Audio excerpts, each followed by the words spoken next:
भगवान श्री कृष्ण को नमस्कार करते हुए आप सभी का अनंत अकेडमी ऑफ मैथमेटिक्स में स्वागत है। आज के एपिसोड में हम करने जा रहे हैं Fredholm resolvent kernel as a ratio of two series. The method of Fredholm resolvent kernel और the method of Fredholm determinant, क्योंकि इसमें डिटर्मिनेंट का यूज होगा। और रेशियो ऑफ टू सीरीज का मतलब हम यहाँ पर दो सीरीज फाइंड आउट करनी पड़ेंगी और उनको डिवाइड करना पड़ेगा। किस तरह से मैं आपको बताता हूँ। We know that solution of Fredholm integral equation of second kind.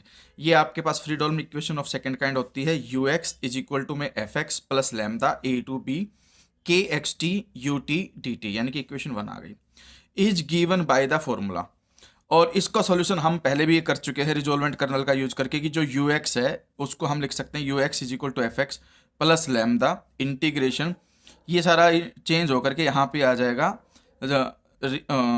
Generated colonel होता है ये आपका, रिजोल्वेंट कर्नल बोलते हैं इसको, gamma x t lambda f t d t. ठीक है, where the function gamma x t lambda is called the Fredholm resolvent kernel of equation 1। ठीक है, तो in case of continuous kernel k x t, अगर आपके पास जो colonel k x t अगर वो कॉन्टिन्यूस है तो it is possible to express the resolvent kernel as, अगर हम रिजोल्वेंट कर्नल को इस फॉर्म में डिनोट कर सकते हैं d x t lambda upon में डी लैम्डा, जहां पर d lambda is not equal to 0, यानी कि इक्वेशन 3 हम ये लेंगे। इक्वेशन 2 आपके पास ये आ गई, where d x t lambda is equal to k x t plus summation n is equal to 1 to infinity minus 1 power n lambda power n divided by n factorial b n x t, and d lambda is equal to 1 plus summation n is equal to 1 to infinity minus 1 की power n lambda power n divided by n factorial c N.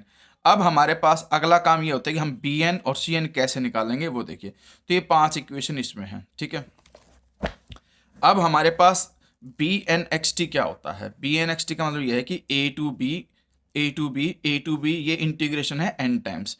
यहाँ पर ये determinant होता है। Determinant लिखने का तरीका ध्यान से समझना।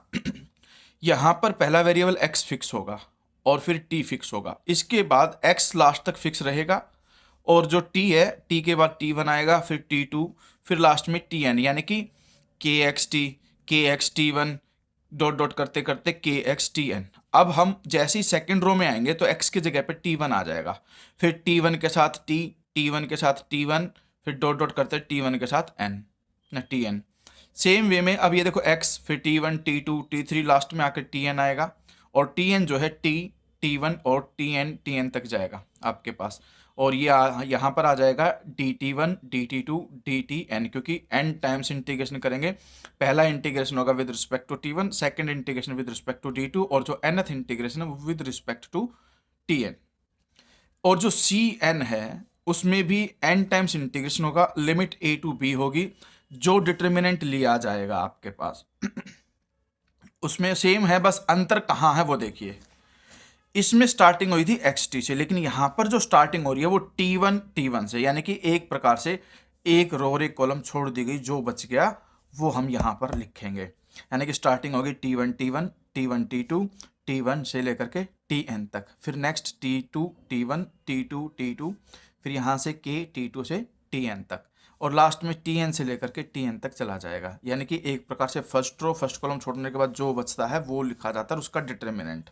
ठीक है, the function d x t lambda and d lambda are called Fredholm minor and Fredholm determinant respectively. ठीक है, जब ये आपके पास निकल करके आ जाएंगे तब हम यहाँ पर वैल्यू पुटअप कर देंगे। देखो इन्होंने ये कर रखा है, एक एग्जाम्पल में साथ के साथ बता देता हूँ।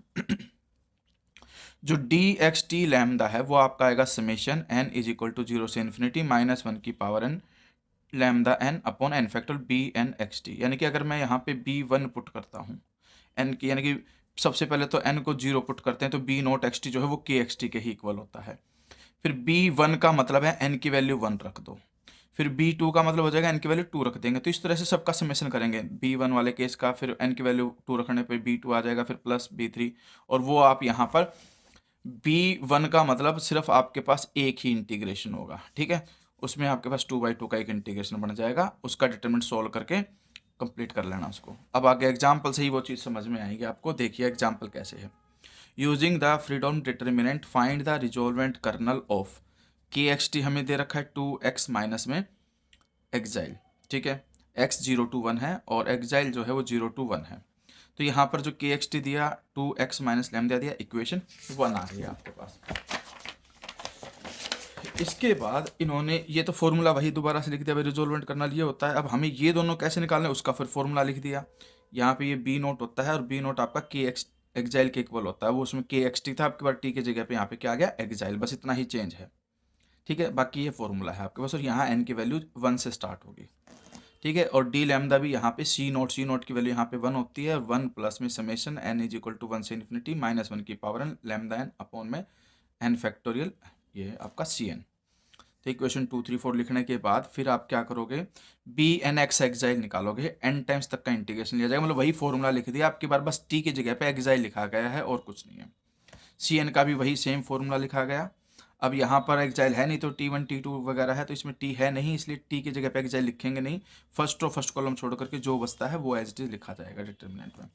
अब जब हम बात करेंगे B1 की, B1 का मतलब है आपके पास कि भाई के एक्स एक्साइल और के एक्स T1 तक जाओगे, क्योंकि DT1 के रिस्पेक्ट में इंटीग्रेशन करना है, तो के एक्स एक्साइल के एक्स T1, फिर नेक्स्ट केस में एक्स की जगह पे यहाँ पे T1 आ जाएगा, T1 एक्साइल और T1 उसका डिटर्मिनेंट। अभी 4 वैल्यू कैसे निकलेगी उनको बड़े ध्यान से देखिए। हमारे पास जो के एक्स एक्साइल है वो हमें दे रखा है, देखिए ये दे रखा है के एक्स कोमा एक्साइल is equal to 2x minus एक्साइल, बस एक बार ये समझ लोगे तो आसान हो जाएगा। अब हमें क्या निकालना है, XT1 निकालना है, तो XT1 का मतलब है कि जहाँ एक्साइल है उसकी जगह पे T1 आ गया, तो 2x माइनस T1, ये इसकी वैल्यू आ गई। फिर हमें वैल्यू निकालनी है T1 एक्साइल की, के T1 एक्साइल, यानी कि एक्साइल आपका फिक्स है, x की जगह पे क्या पुट करना है T1, तो जो ये आपका कर्नल दे रखा था उसमें x की जगह पे क्या पुट कर देंगे हम T1, तो ये आ गया आपके पास, ठीक है।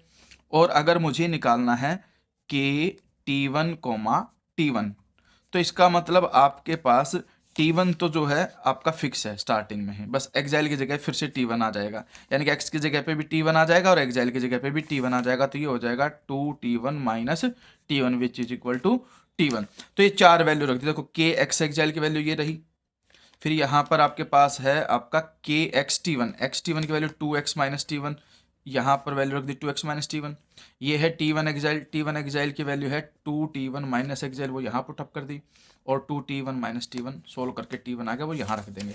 इसके बाद इन दोनों का प्रोडक्ट माइनस में इन दोनों का प्रोडक्ट, क्योंकि डिटरमिनेंट सोल्व करना है वो सोल्व होकर के आ जाएगा।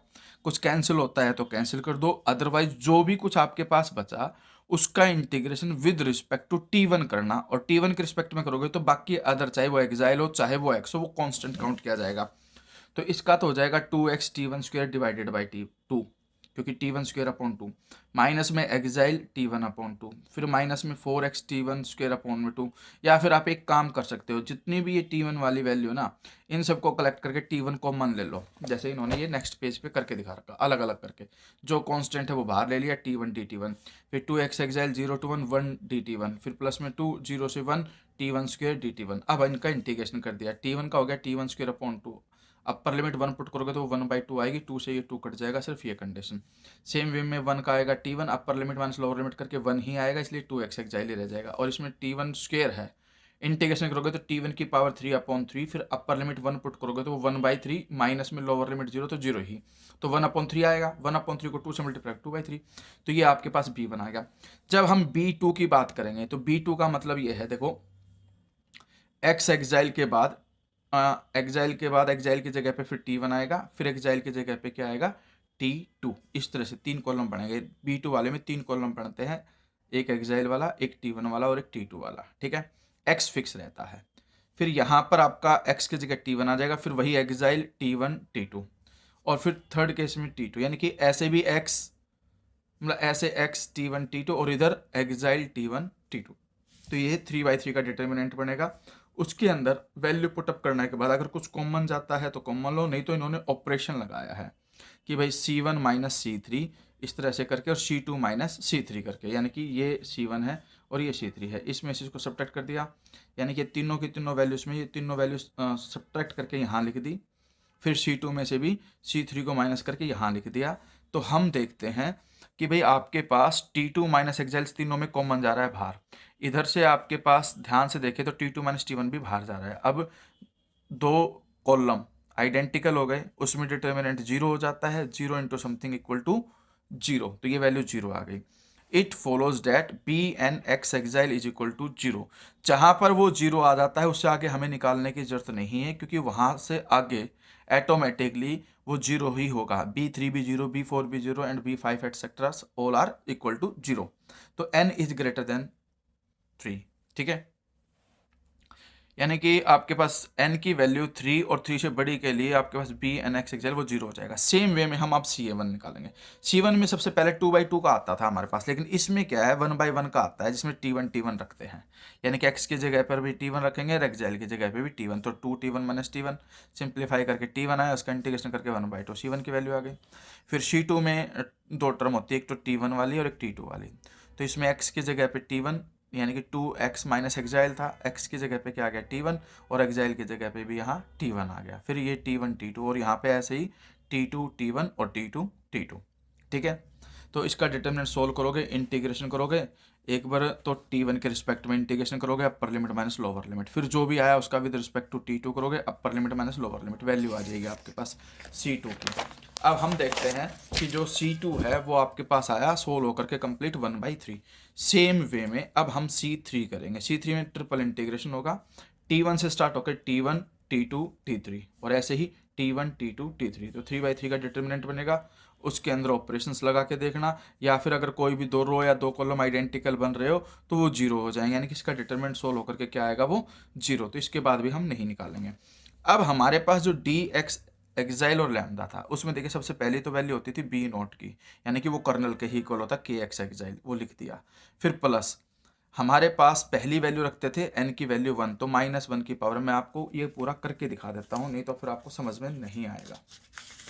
ठीक है, हमारे पास जो ये था डी एक्स एक्साइल लैम्डा, ये आपके पास आया था इस तरह से। स्टार्टिंग में तो बी एक्स एक्साइल, ठीक है, मतलब ये कंडीशन है। फिर उसके बाद प्लस का साइन था, फिर -1 की पावर n लैम्डा की power n upon n factorial b n x एक्साइल था, और इसका समेशन n की वैल्यू यहाँ 1 से लेकर के इन्फिनिटी तक थी। तो ये तो कर्नल है, तो कर्नल का मतलब तो ये हो गया भाई KX एक्साइल प्लस n की वैल्यू 1 रख दो तो ये नेगेटिव में आ जाएगा, माइनस का 1 लैम्डा अपॉन 1 फैक्टोरियल और B1X एक्साइल, फिर प्लस का साइन, फिर -1 का square upon 2 factorial lambda square B2X एक्साइल। और हमने देखा था कि B3 जीरो हो गया था, इससे बाद वाली टर्म में हमने नहीं लिखी। अब KX एक्साइल तो है आपके पास 2x माइनस एक्साइल इस क्वेश्चन में, ये नेगेटिव लैम्डा B1X आपका एक्साइल जो आया था इसके अंदर वो ये आया था आपके पास 1, एक मिनट रुको, इसके अंदर जो B1 निकला था हमारे पास वो 2/3 निकला, जो B1 की वैल्यू 2/3। ठीक है, तो यहाँ पर हमने B1 एक्साइल जो वैल्यू निकली थी वो 2/3 निकली। ठीक है, 2/3 निकलने के बाद फिर हम क्या करेंगे नेक्स्ट केस में, आपके पास B1X एक्साइल, एक मिनट ये चीज़ थोड़ी सी चेंज हो रही है, थोड़ा सा एक मिनट देखना था मुझे कैसे किया था इन्होंने ये। B1X exile B2X exile, B1 की वैल्यू आ गई।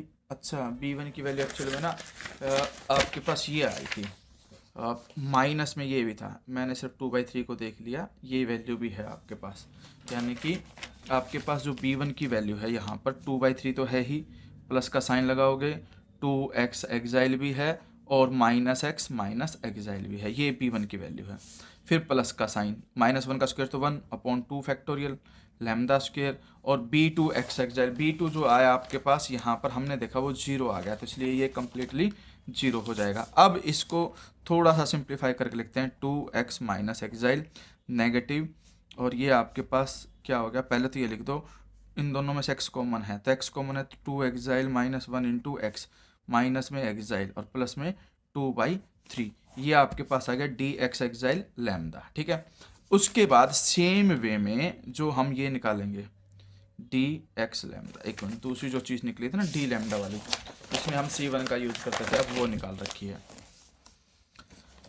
डी लैम्डा वो हो गया 1, 1 तो C0 की वैल्यू होती है, प्लस -1 की पावर n की वैल्यू 1 रखी तो -1 ही आएगा, लैम्डा की पावर 1/1 फैक्टर वो लैम्डा ही रह जाएगा। और यहाँ पर आता है C2, क्योंकि ये C0 होता है, सॉरी C0 तो 1 होता है, ये C1 जिसकी वैल्यू 1/2 निकली थी, और ये C3 होगा क्योंकि -1 का स्क्वायर तो +1 हो गया था, लैम्डा स्क्वायर अपॉन 2 फैक्टोरियल, और ये आपका 1/3। अब इसको सिंप्लीफाई करके लिख दिया, ठीक है।